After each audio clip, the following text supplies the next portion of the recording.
Hi, my name is Mary Huttner. I'm 50 years old. Today is April 18th, 2008.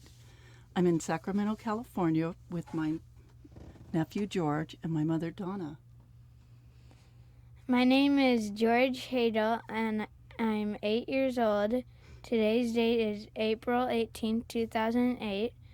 The location is Sacramento, California, and I am with my grandma and my aunt. I'm Donna Huttner.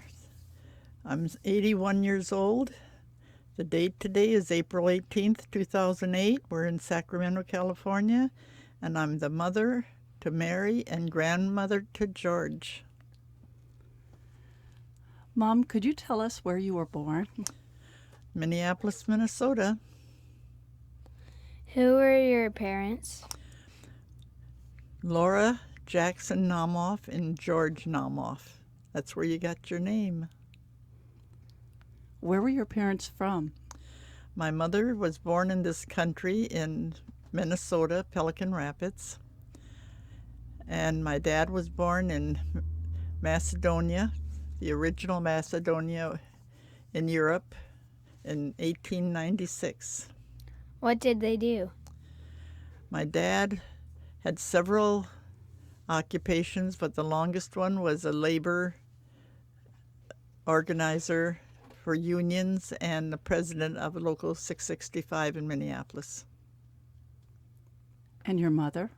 My mother was a housewife mostly. She worked for a short period in a laundry doing shirts, and she's one of the rare people that loved to iron. What were they like? Beautiful people. Could you say more? Oh, I don't think my mother and dad ever had an enemy that was ever known, and I don't remember ever having an argument in our family. And we went through some pretty hard times because it was during the Depression, but we all were happy and seemed content and never wanted for anything. Do you have siblings? Yes, I had 4 sisters. My youngest one died of cancer when she was 48. And my oldest sister, Genevieve, is still living at 85. And Rosemarie is 75. And Rosemarie is 77. Phyllis is 75. I'm getting old. What kind of union did your did our grandfather start? It was for the bellhops and Local 665 was, I can't remember the name of it right now. The help that just worked on the inside, like the salad makers and the bellboys, and he organized that.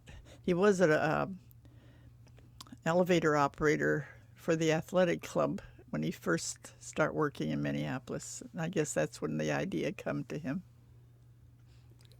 Do you recall being involved in any union activities as a child? No, not union activities. Did you go to union events, picnics? They weren't union events. Those days during the Depression, I don't think we went to much. My father worked from 6 in the morning to 6 at night.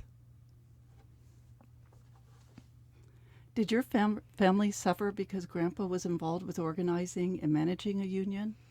No, not that I knew. We met a lot of beautiful people that we wouldn't have known if he hadn't. What was it like growing in Minneapolis? Minneapolis is one of the best cities I think you can grow up in. You have 4 seasons. You can skate, and they always had public parks available, so you didn't have to pay for them, and they were well maintained with police and taking care of the area. And we had spring and fall, and we had summer where it got hot so you could swim and all. We had lakes. I think there's 10 lakes in Minneapolis that you could just walk to and swim. A lot of good eating places in Minneapolis, too. Did you ice skate? Every winter. Didn't didn't cost anything other than to bring your skates, and they provided what they called a warming house to put them on, and then we just skated till 9 o'clock, and then we knew we had to be home before 9 or we were in trouble. Like a lot of families during the Depression, your family lived in subsidized housing or projects. Mm-hmm. What was it like growing up as a kid and living in the projects? Well, we just had a better way of living because up to then we had been renting, and our areas we rented weren't always desirable. But we went into this project we got a brand new apartment. We had all the kitchen facilities there, brand new, and we had everything we ever wanted, and we had availability to transportation. What kinds of people did you grow up around? What was it like? Well, I grew up with a lot of different people. We were very more active in the Bulgarian population in Minneapolis, so I did more of our socializing family-wise with the Bulgarians.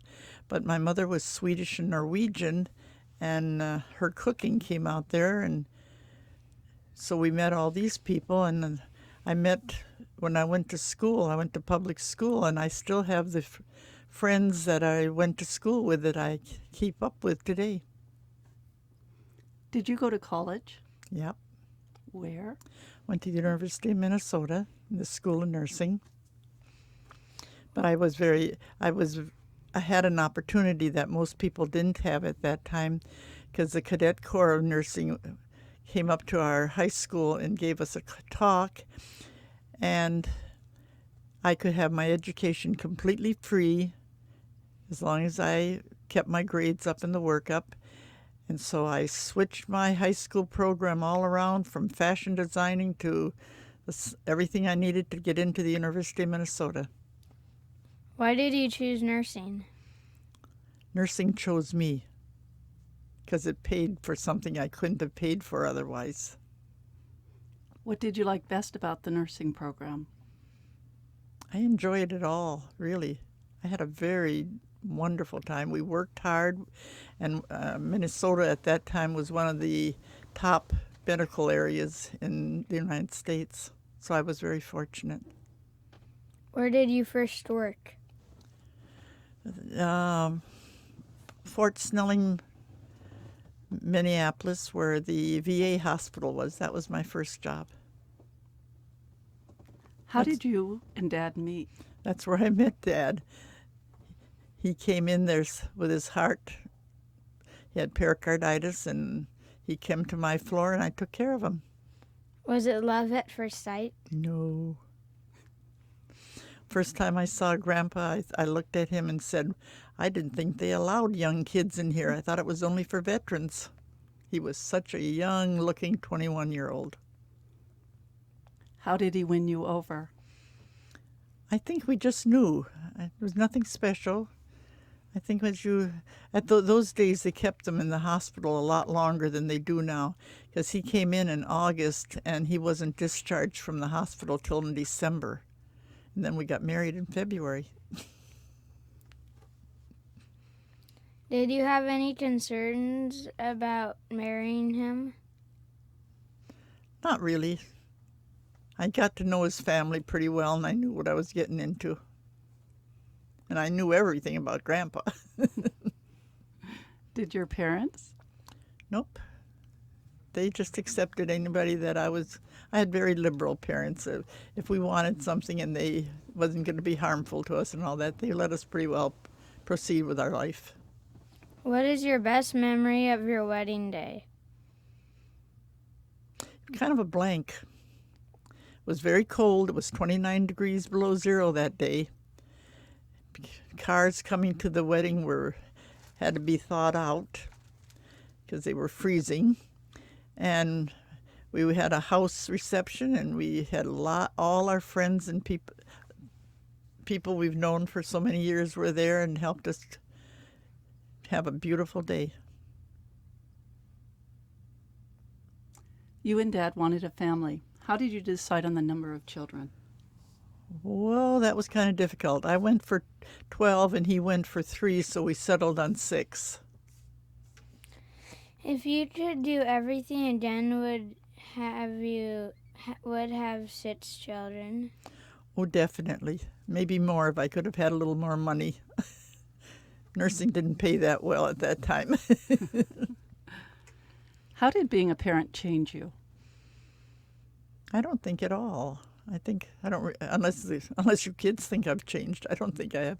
I just enjoyed being a parent, and I worked most of the time, and I had a good husband who supported me, and I supported him in what we were doing. Did we turn out as you had hoped? Better.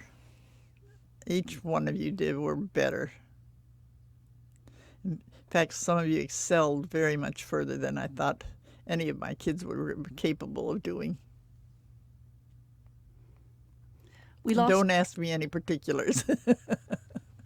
Okay, who's your favorite? Just told you. We lost Dad in 2006. If he were here today, what would you say to him? Thank you for having a beautiful life together, and I enjoyed every minute of it. We had our ups and downs, but everything, he supported me all my life, and he loved me, and I loved him. How would you like to be remembered? As a good mother and a good grandma, that I loved you all. Wish I could give you $1 million each, but I'm not going to.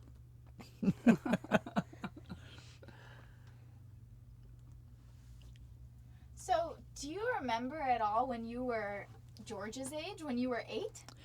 I had my mother. My dad wasn't around a lot, but my mother kept us so happy, and she was such a good mother. She had such good intuitions and all that. I don't remember very much being unhappy, except that growing up, I was a very skinny little girl, and my father, being from Bulgaria, was in the area where the skins are darker. I was very dark complected. I have since lost all my pigment, and I had curly, curly, curly hair. And you know what everybody thought I was. So I can remember being... What did they think? Well, they'd come up to me and they'd say, "Are you white or are you black?" And they'd hit me either way. Really? So Yeah. there were bullies you felt discriminated against? It didn't bother me too much at that time, because I just knew... I think I had such a secure feeling in my family. I knew what I was. And I have to tell a little story about my mother. She was she only had an 8th grade education, but when my sister and I, my oldest sister and I, were both the same dark complected, and only she had straight hair and I had curly hair. And my mother was a tall, gorgeous blonde, natural all the way, with blue eyes. And one day she was walking down the street with us, and a very total stranger came up to her and said, "Are your children mulatto?" She says, "No, they're Macedonian." So you said that you were very active in the Bulgarian community. How did your parents connect you to that community? What did they tell you about your heritage? Well, when my father came over to this country, he almost the whole village came over, and so there was like 500 people in the area and they all married different nationalities. Of course, some married into Bulgarians, but it was kind of a mixture. But they all stayed close, and they had social times together, and so all these people to this day, we just lost the last member that I can remember at 105. Wow. Yeah. Can you tell George about any of those traditions? Every summer, this one family, the Sinchevs, Bill and Tony's the one that died just now at 105.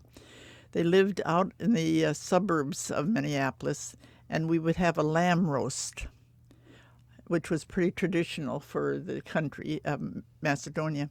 And the men would come, and they'd put the lamb on a spit and hand crank all night long keeping that lamb. It was a brand new lamb, so it was very tender.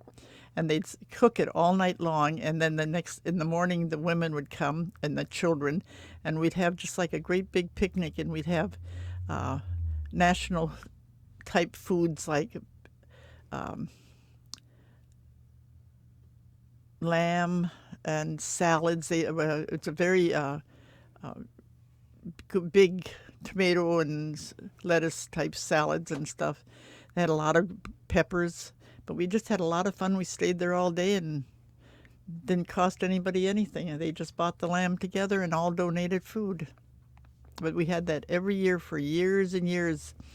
And then as Tony and Bill's boys grew up, they got more educated, and then the men no longer had to do that. They found out how to put a motor on. Do you remember who your third grade teacher was? I remember my fifth grade teacher very strongly. Tell me about her. She had a sister who had kindergarten, and I can't remember her name right now. I had it till the last minute. Anyway, but the two sisters, if they had good students, and I enjoyed school all the time.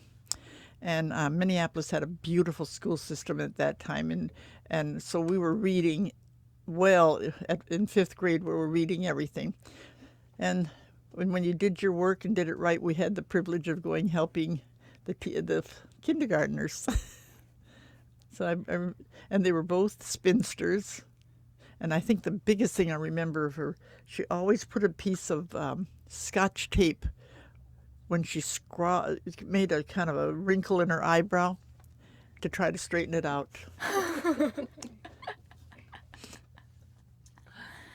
So Mary, what's your earliest memory of your mom? What do you remember from being a kid? Well, I have lots of memories of my mom. When I was little, she wasn't working when I was very little, which was nice. And I can remember being in grade school and being able to come home to my mom, having my mom in the morning, knowing that if I got sick, she was there. When I got a little older, she went to work, and she and my father started working out different schedules. So she worked nights, which for at least my three youngest girls in the family, it was a big adjustment to us. And I think about my poor mom, because here we were, we'd come home from school, she'd be very tired, but she always said, "Wake me up, let me know you came home." And we'd wake her up, and a couple hours later, she would get up, make our dinner, and be very sweet to us. And then she had to rest a little bit to get ready so she could get up later to get ready for work.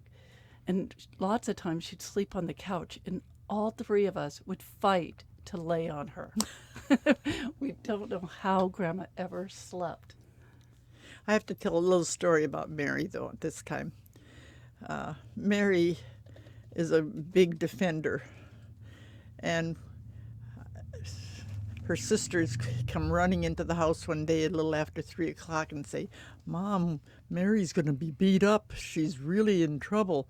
And she was only in second grade.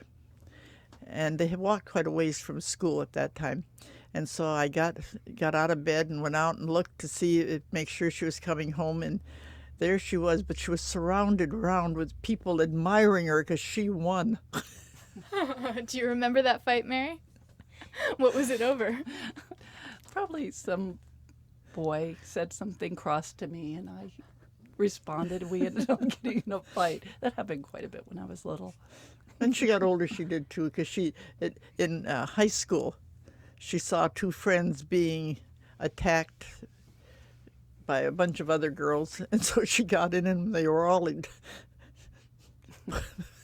trouble.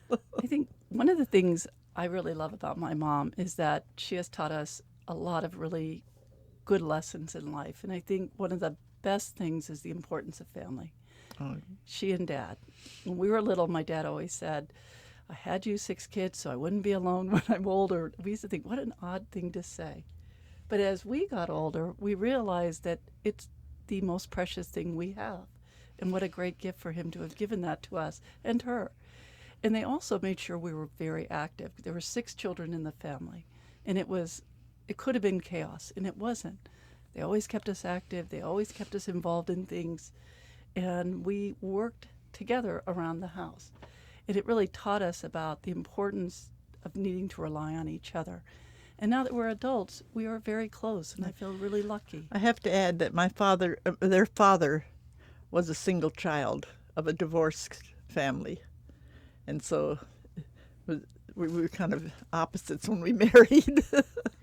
And what was his name? Orville Leo Huttner. Do you remember your grandpa, George? I'm going to give you this mic back, and will you tell me what he was like? What did he look like? And what was his personality like? And maybe some of the stuff you liked to do with him? You can tell him he was a disciplinarian. Oh, was he? He scared you, didn't he? Yeah. He was a little scary. Was he kind of grumpy? He was really grumpy. We have a nickname for him. He's called Grumpa. Grumpa. Did you used to call him Grumpa? No. No, he wouldn't have liked that.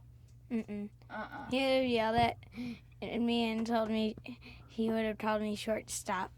Did he call you shortstop? Why did he call you shortstop? Because I was shorter than my cousin. What do you like about your grandma? What do you like to do with her? I like to be with her because she lets me go on the computer sometimes. She lets me sit on her lap, and she lets me do a lot of other stuff with her. And what do I do if you don't kiss me when you come in? She bites my cheek. Where does she like to go? And what do I call it?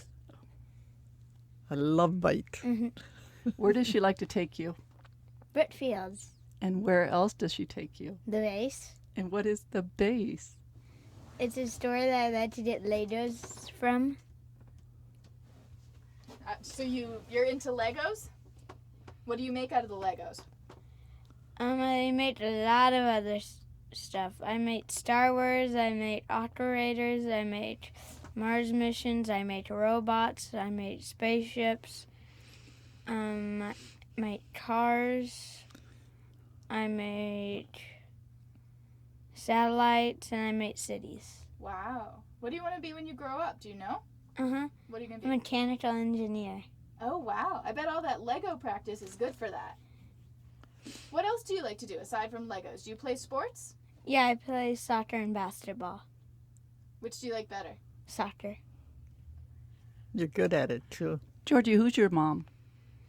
Donna Huttner. Does she look like Grandma? Uh-huh. What about her looks like Grandma? She has curly hair just like Grandma.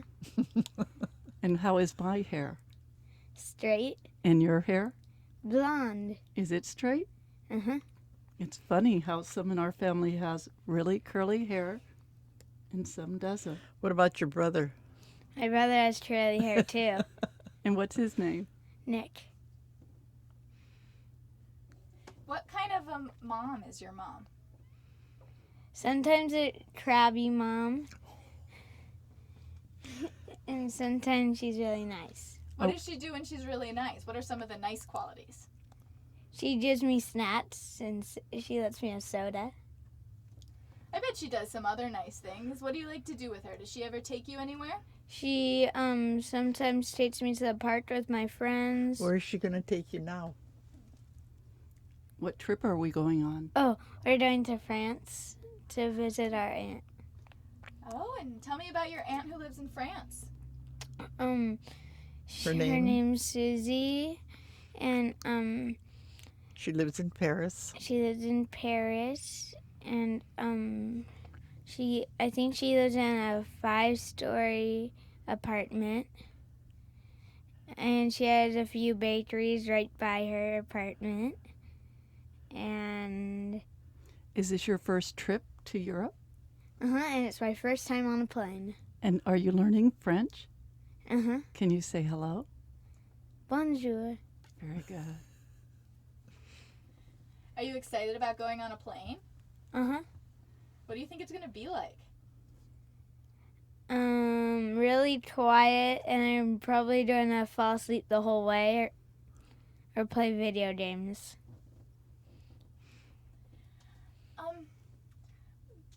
what do you think? What are some of your happiest moments of your life so far? I just think having my children, I guess. My husband was in the Air Force, and I've met many, many people and made so many friends. But my kids have been a blessing all the way through.